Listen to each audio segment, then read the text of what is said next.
FHL plant کے اس plate form سے ایک نئی سیریز کہانی پوائنٹ کے موضوع پر آپ کو خوش آمدید کہتے ہیں، جس کا موضوع ہے مقصدیت۔ یہ حکایت ہے انسانی زندگی اور اس کے مقصد کی۔ تو آئیے سنتے ہیں۔ السلام علیکم۔ ایکسپریس ٹرین پوری رفتار سے اپنی منزل کی طرف بھاگی چلی جا رہی ہے۔ راستے میں دونوں طرف سرسبز کھیتوں اور ڈبڈبائے ہوئے نالوں اور ندیوں کا مسلسل منظر اسے اپنی طرف کھینچتا ہے، مگر تیز دوڑتی ہوئی ٹرین کو ان خوشنما مناظر میں کوئی دلچسپی نہیں ہے۔ پستی اور بلندی، خشکی اور پانی اس کی رفتار میں کوئی فرق پیدا نہیں کرتے۔ راستے میں چھوٹے چھوٹے اسٹیشن آتے ہیں، مگر وہ ان کو چھوڑتی ہوئی اس طرح باغی چلی جاتی ہے گویا اسے کہیں ٹھہرنا نہیں ہے۔ بامقصد زندگی کا معاملہ بھی کچھ اسی قسم کا ہے۔ جس آدمی نے اپنی زندگی کا ایک مقصد بنا رکھا ہو، اس کی ساری توجہ اپنے مقصد پر لگ جاتی ہے۔ ادھر ادھر کے مسائل میں وہ اپنا وقت ضائع ہی نہیں کرتا۔ بامقصد زندگی گزارنے والا آدمی ایک ایسے مسافر کی طرح ہوتا ہے جو اپنا ایک ایک لمحہ اپنی منزل کی طرف بڑھنے میں لگا دینا چاہتا ہے۔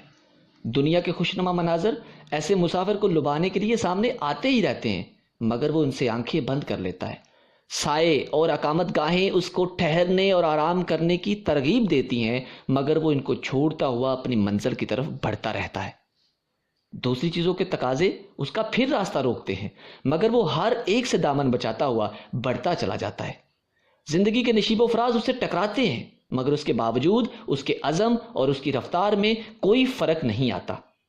بامقصد زندگی ایک بٹکے ہوئے آدمی کی طرح نہیں ہوتی، جو سمت سفر متعین نہ ہونے کی وجہ سے کبھی ایک طرف چلنے لگتا ہے تو کبھی دوسری طرف، بلکہ ایسے آدمی کے ذہن میں راستہ اور منزل کا واضح شعور ہوتا ہے۔ اس کے سامنے ایک متعین نشانہ ہوتا ہے۔ ایسا آدمی کیسے کہیں رک سکتا ہے؟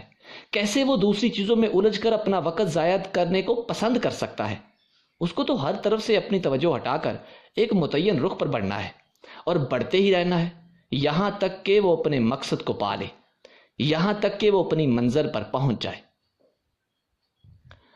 زندگی کو بامانی بنانے کے لیے ضروری ہے کہ آدمی کے سامنے ایک سوچا ہوا نشانہ ہو، جس کی صداقت پر اس کا ذہن مطمئن ہو، جس کے سلسلے میں اس کا ضمیر پوری طرح اس کا ساتھ دے رہا ہو، جو اس کی رگ و پے میں خون کی طرح اترا ہوا ہو۔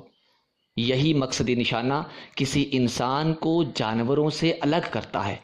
اگر یہ نہ ہو تو انسان اور جانور میں کوئی فرق نہیں ہوتا۔ اور جس آدمی کے اندر مقصدیت آ جائے، اس کی زندگی لازماً ایک اور زندگی بن جائے گی۔ وہ چھوٹی چھوٹی غیر متعلق باتوں میں الجھنے کی بجائے اپنی منزل پر نظر رکھے گا۔ وہ یکسوئی کے ساتھ اپنے مقررہ نشانہ پر چلتا رہے گا، یہاں تک کہ وہ منزل پر پہنچ جائے۔ یہی ایک بامقصد زندگی کا نمونہ ہوتا ہے۔ السلام علیکم۔ ویڈیو دیکھنے کا شکریہ۔ اگر آپ چاہتے ہیں کہ اس طرح کی پیاری پیاری حکایات آپ تک پہنچتی رہیں تو کائنڈلی ہمارے اس چینل کو سبسکرائب کرنا مت بھولیے گا۔ Thank you.